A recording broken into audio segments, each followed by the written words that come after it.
Yeah, you want to drink one, I don't care. Get it in your system. I don't care how you get it, just get it in. Okay, any questions?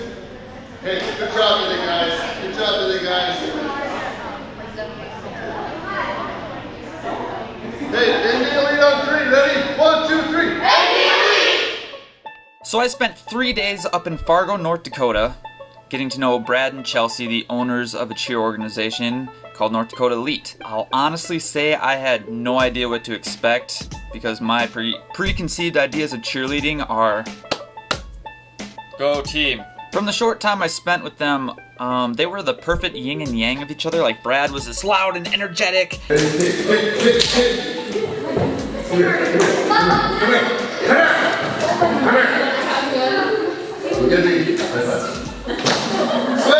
And Chelsea was a little more quiet and reserved, you know, maybe taking them off to the side, working with them, and then putting them back into the mix. But what they did have in common is that their ideas and direction of what they want NDElite to be is exactly the same. I wanted to start this business because in our area there isn't any cheerleading for younger kids. We wanted to get North Dakota on the map for cheerleading.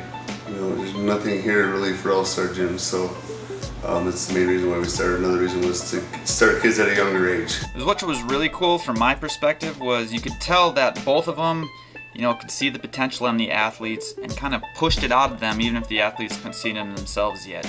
The best example I have of this is on the second day they were doing tumbling classes, and there was an athlete who was struggling to like learn a back handspring, and she just kind of had this fear. Brad and Chelsea stopped her in her tracks and was like, if you don't do this today, you're never gonna do it. So we can do this. We're gonna get this done.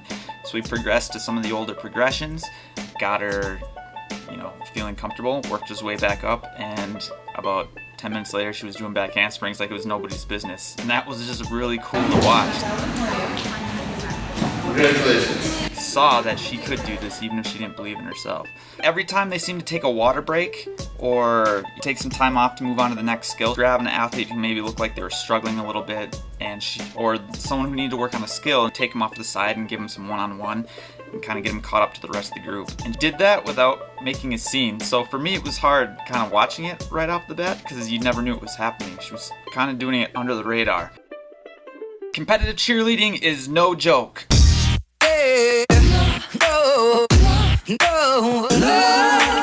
I have a master's in biomechanics, and I could not wrap my head around some of the stuff they were doing. There was like 60 kids, all doing different movement parts, all at different times, but within the same like time. It was I don't get it.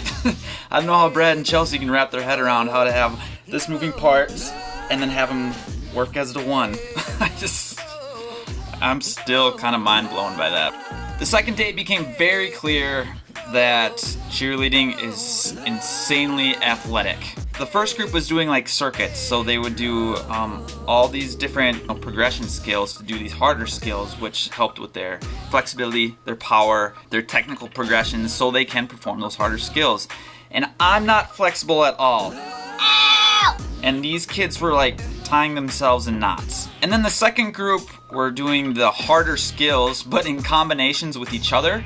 So they were doing like a round off back handspring into a round off back handspring back tuck into a round off back handspring back tuck with a little kick, and then to a handstand with a round off back handspring with a back layover with a crazy tuck.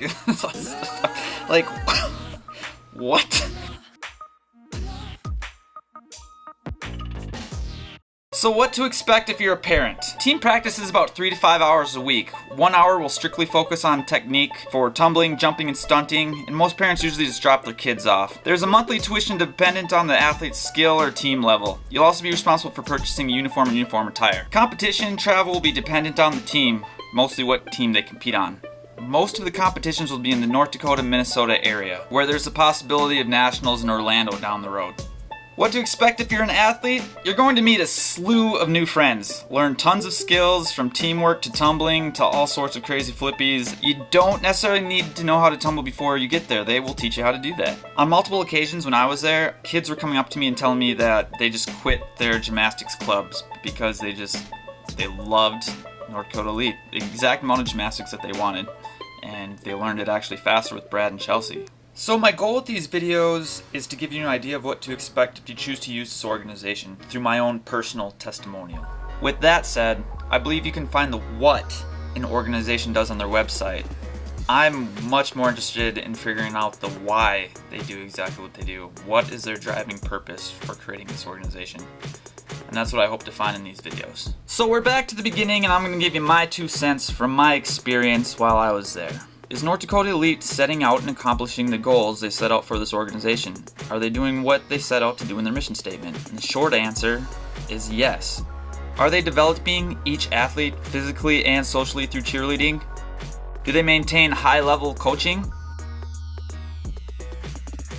Have they given younger athletes the ability to compete at a younger age? Since in North Dakota, most kids can't start cheering until middle school or high school, which is pretty cool seeing a lot of 3-year-olds, and they were one of my favorite groups to watch, actually. And have they made cheerleading a presence in North Dakota? This year they have national meets scheduled, one in Las Vegas and one in Minneapolis.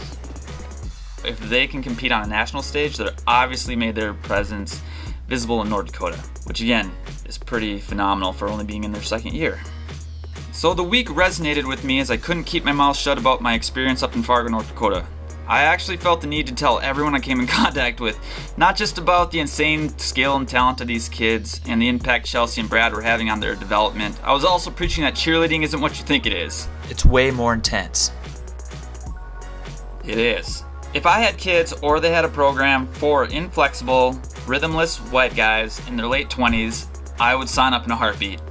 I'm completely sold. To be honest, I wanted to run out there a couple times and just try some of the stuff they were doing. And I probably would have if they didn't have this fear of them laughing at my inflexibility and lack of rhythm.